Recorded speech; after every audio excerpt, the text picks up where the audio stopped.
The gravel crunched under his feet when the first punch hit, but the tomb guard didn't flinch. He shouldn't have left his post, which was only 21 steps from the tomb of the unknown, and he'd sworn never to break stride. But there he was, with red-stained white gloves, pounding a motorcycle twice his size into the holy grass of Arlington. The old vet wheezed on the ground, his medals shining like stars that had been forgotten. His heart skipped beats that no pacemaker could catch. Tourists stopped moving, their phones shaking in their palms. Some people cheered. One mother covered her child's eyes. To them it seemed like a parade that had gone wrong, with another stiff in blue playing the hero. No one said anything, not even the sirens getting closer. That this tomb guard had just broken 100 years of quiet to save a man who had stormed Normandy, and the shadows of those white crosses were watching every single move. Before we get into this story, where are you watching from? Please tell us in the comments. If you think that principles like honor, bravery, and sacrifice still exist, help us preserve their memory alive, and subscribe to the channel with the bell icon turned on. On Memorial Day, the sun was low in the sky over the rolling green hills of Arlington National Cemetery. It created long shadows over the unending rows of white marble headstones that looked like soldiers standing at attention. The smell of freshly cut grass and flowering dogwoods filled the air, and a soft breeze whispered through the leaves like the faint echo of ancient war stories. The bugle played taps in the distance. Its sad tones floated on the wind and pulled at the hearts of everyone who was present. Families dressed up for church and put out flags and flowers. Veterans with worn-out caps tipped low in respect, and tourists taking peaceful pictures, all paying their respects to the dead. But in the midst of the seriousness, one person stood out like a statue carved from unyielding resolve. Sergeant Jack Harland, the tomb guard. Jack was 28 years old and had the build of a linebacker from his time in the Marines. His brown hair was cut short, and his eyes were concealed by the dark shades of his uniform. He was dressed in the full uniform of the 3rd Infantry Regiment. His blue tunic was as crisp as a new dollar bill, his white gloves were pristine, and his black kepi hat was exactly right. He had a ceremonial M14 rifle draped across his chest, and the bayonet was shining. Every 21 steps he would turn with mechanical accuracy, his heels tapping on the black granite plaza that looks out over the tomb of the unknown soldier. March, stop, and turn. March, stop, and turn. It was a ceremony that had been the same since World War I, a vigil that required everyone to be completely still, even if there was a storm inside. Jack didn't flinch when sweat started to bead up behind his collar in the May heat. This wasn't just a job, it was a legacy. His grandfather had fought in Normandy and come home with a purple heart with stories he only told on nights like tonight. Jack could practically hear the old man's voice, which was rough. Son, defending the unknown isn't about the gun. It's about remembering every face that was left behind. Colonel Elias Eagle Thompson walked slowly through the gathering, as if he had lost too many friends. Elias was 82 years old and a shadow of the hotshot B-52 pilot who had unleashed hellfire on Hanoi in 1972. His body was thin now, and his shoulders sagged under a light khaki jacket with old ribbons on it.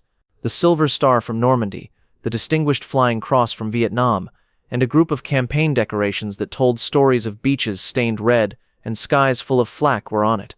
His white hair shone in the sun like new snow, and he wore wire-rimmed glasses that fogged up a little as he held a small bouquet of white carnations. Elias stopped at the edge of the amphitheater and ran his withered palm over the inscription on a nearby headstone. He whispered, "Here rests in honored glory an American soldier known but to God," his voice breaking like dried leather. "Tommy, I miss you. It's been 60 years since the bulge, but it still feels like yesterday. We got home, although it hurts sometimes." Elias did his best to straighten up. His free hand drifted to his chest, where a pacemaker ticked away like a loyal old clock. 5 years ago, the doctors put it in after a ticker broke down during a VFW barbecue. They had told him, "Don't get too excited, Colonel," but Memorial Day was a mix of enthusiasm and remembering. He moved closer to the changing of the guard ceremony and nodded to a group of tourists, a Texas family with 2 kids in cowboy hats who looked very surprised. The dad, who was big and had a Spurs hat, tilted his hat back. "Good morning, sir. You serve?" Elias laughed, a low rumble that sounded like it came from Alabama. "Yes, sir. From D-Day to the Tet Offensive. Mostly flew bombers. Are you guys having fun during the show?" A boy, maybe 10, yelled out, pointing at Jack as he walked by. "Hey Dad, that guy's like a robot. Does he ever close his eyes?" Elias crouched down a little, wincing at the pain in his knees. Son, that's not a robot. That's a soldier in the U.S. Army. He blinks a lot in his dreams where he remembers why he's there. Now be quiet, the guard is changing. Jack turned perfectly, and the sound of his heels clicking echoed like a heartbeat across the square. For a brief moment his eyes, which were veiled behind those shades, were fixed on Elias. There were no words, just a small nod, the type that soldiers give one another. Elias gave it back, feeling a rush in his chest that had nothing to do with his bad heart. These young guys kept the fire going. He sat down on a nearby bench with the carnations in his lap, and let the ceremony wash over him. The wreath-laying detail came closer, and the crowd went quiet as a pin when the rifles snapped to present arms. But peace like that doesn't endure long in a world full of idiots. A low growl came from the parking lot beyond the iron gates. Harley engines revved up like angry hornets. 3 motorcycles screamed into view and skidded to a stop near the tourist center, kicking up gravel. The bikers got off their bikes with a swagger, wearing leather jackets with fake outlaw patches and chains that sounded like evil omens. Ray Hawk Dawson, 35, was the leader of the gang, and as vicious as a junkyard dog. His bloodshot eyes were angry, and a snarling eagle tattooed on his shaved head matched the anger in his eyes. He was all barrel chest and beer stomach, stuffed inside a black leather jacket that smelled like old smoke and sorrow. Tina, a wiry lady with bleach blonde hair and a switchblade tattoo on her neck, and Mike, a lanky man with greasy ponytails and a constant sneer, stood next to him. Ray spit on the grass and looked at the headstones as if they owed him money. Check out this circus. A lot of old flags and deceased heroes. What a waste of good land. He chuckled, a bark that made people turn their heads, and put an arm around Tina. Come on, let's look for something to steal. I bet these old guys have some cool stuff. Tina lit a cigarette and smiled. Yeah, Hawk, medals sell well on eBay. Do you remember the Purple Heart we turned over last month? Mike nodded eagerly and cracked his knuckles. Of course, this is an easy pick, not a cop in sight. They walked slowly toward the amphitheater, their boots thudding too close to the graves. Elias saw them first, and his old pilot instincts kicked in. He had seen their kind at bars in Saigon, people who didn't like anything that smelled like duty. Ray's gaze went straight to Elias's jacket, focusing on the shine of the ribbons like a hawk on a field mouse. Well, look at Grandpa Addaba boy over there. A lot of bling for a fossil. At first Elias didn't respond. He just adjusted his glasses and said to the Texas parent next to him, "People like that come and go. The wind pushes them through." But Ray was not someone who could be ignored. He walked over, his boots scuffing the ground, and stood over Elias, hiding the sun. "Hey, Fossil, are those shiny toys real? Or did you get them at the Army surplus store?" Elias looked up slowly, meeting Ray's eyes with the calm steadiness of a man who has faced down MiGs at Mach speed. "Son, these aren't toys. They earned them by flying for Uncle Sam. The beaches of Normandy and the sky of Hanoi. Do you have an issue with that?" Ray's mouth curved up, and he leaned in closer, even though it was noon and his breath smelled like cheap whiskey. "Normandy? That's old news, like dinosaurs. I did 2 tours in the sandbox. I have a poor back and a government check that doesn't cover anything. And you sit back and enjoy your fairy tales." He poked Elias in the chest, exactly over the scar from the pacemaker. "Give me the bling, or else I'll make you." The Texas family moved back, and the dad whispered, "Easy now," but Elias stood his ground, his voice steady as a summer day in the South. "Touch me, and you'll regret it faster than a fan in boot camp. Just go." Tina laughed and threw her ash at a headstone. "Listen to him. Hawk thinks he is John Wayne." Mike pulled Elias up from the bench by his arm. The carnations fell to the ground, and the petals spread out like leaves that had fallen. "Come on, Grandpa. Give it to me." Elias turned, but age deserted him. His free hand held onto his chest as a piercing agony shot through the pacemaker, which was sputtering like an engine that had lost a beat. "Let go. Heart condition." Doc said no rough. Ray pushed him hard, and Elias fell against a low memorial wall. The old man's head hit the stone with a dull thud, and he fell on the ground, gasping for air, and his face getting pale under the Alabama tan. "Geez, I told you." People in the crowd whispered and pulled out their phones, but terror kept most of them still. The dad from Texas stepped up. "Hey, you hear me? Back off. This is holy ground." Ray turned on him and made a fist. "Mind your own business, cowboy, or you'll be next." Tina and Mike got closer to Elias, searched his pockets and pulled on his jacket. One ribbon, the silver star, broke loose and fell to the ground. Jack Harland witnessed everything from his place 50 yards away. For the first time in months, His march's precise beat broke. His hands, which were covered in gloves, tightened on the M14, and his knuckles turned white under the cloth. Since basic training, he had been told over and over again to never leave the tomb. Don't ever engage. You are the guard, not the savior.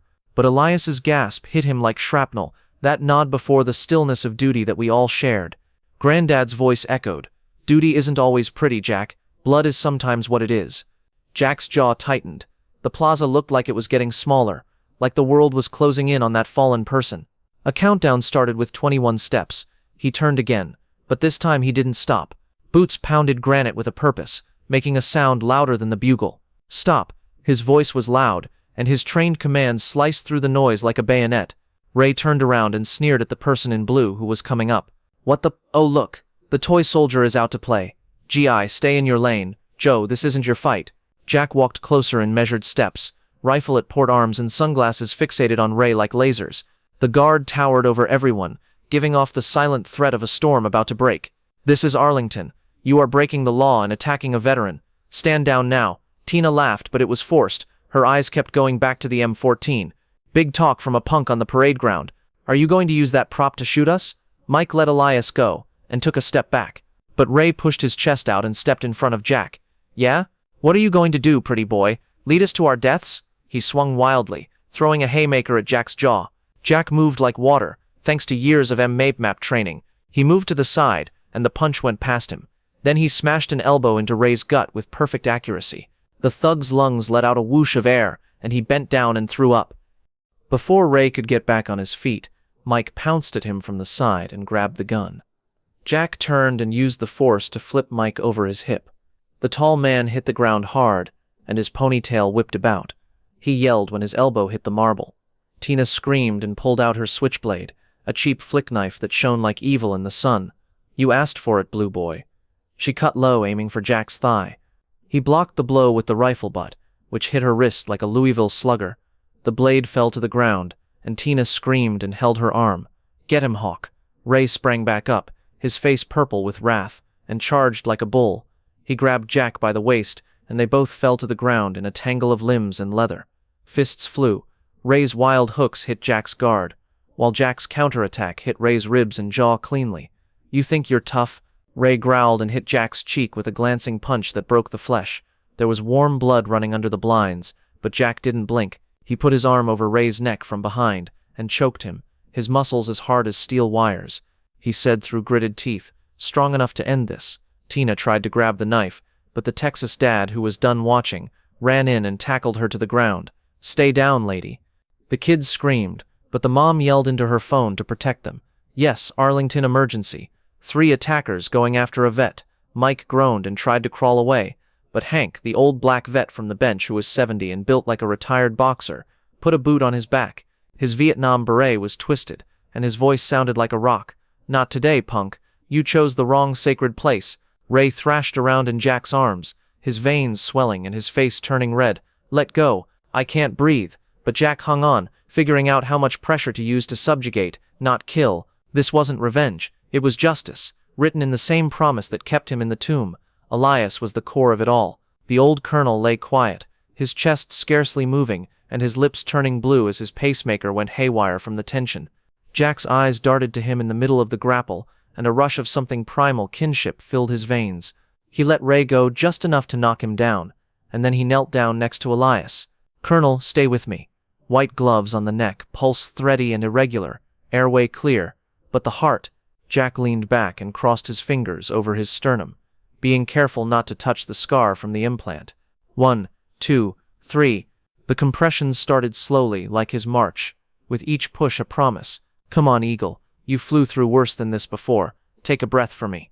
The mob surrounded them, and phones recorded the impossible. A tomb guard on his knees, saving a life in the shadows of the dead. Ray was wheezing on the ground and holding his throat, his defiance fading. You broke the rules for him. Jack didn't glance up. His breathing matched the compressions. Rules bend for brothers. Elias gasped as his chest heaved and color came back when the pacemaker reset. His eyes opened a little and focused on Jack's bloody face. Son, that was some flyboy move. Jack helped him up by putting an arm around him like a crutch. Just doing my 21, sir. Help is on the way. In the distance, sirens were wailing, and they got louder and louder until DC, an ambulance and metro cruisers sped through the gates. They quickly caught the criminals. Ray was handcuffed and snarling. Tina and Mike were zip-tied, and their Harleys were taken away as if they were trophies of stupidity. "This is crap," Ray spit at the cops. "That guard attacked us. We are the ones that are hurt." The lead cop, a grizzled sergeant with an Arlington PD insignia, snorted. "Victims on camera, son. You jumped a vet on Memorial Day. That is a crime parade, with assault, desecration, and everything else. Save it for the judge." Elias threw away the oxygen mask long enough to give Ray a hard look while leaning on the ambulance trolley. "Do you ever wonder why places like this are here? Because of men like you running wild, but men like him." He gestured to Jack, who was now wiping blood from his lip with a glove. "They hold the line." Elias was taken away by paramedics, and his vital signs were stable, but not before he held Jack's hand. "Thanks, Sergeant. Dinner when I get out. Steak, as rare as a recruit's first salute." Jack nodded, put his sunglasses back on, and the cut on his face was already becoming bigger. "Not a chance, Colonel. Always faithful." The Texas family gathered around, and the dad patted Jack on the shoulder. "That was something, son. My son will recount this story until he is gray." The boy, whose eyes were big, held out a wrinkled picture of a soldier. "For you. You're a real hero." Hank walked over and slapped Jack on the back with a grin that split his beard. "Kid, I knew you could do it. We termed that improvise under fire in name. I'm proud to share the green with you."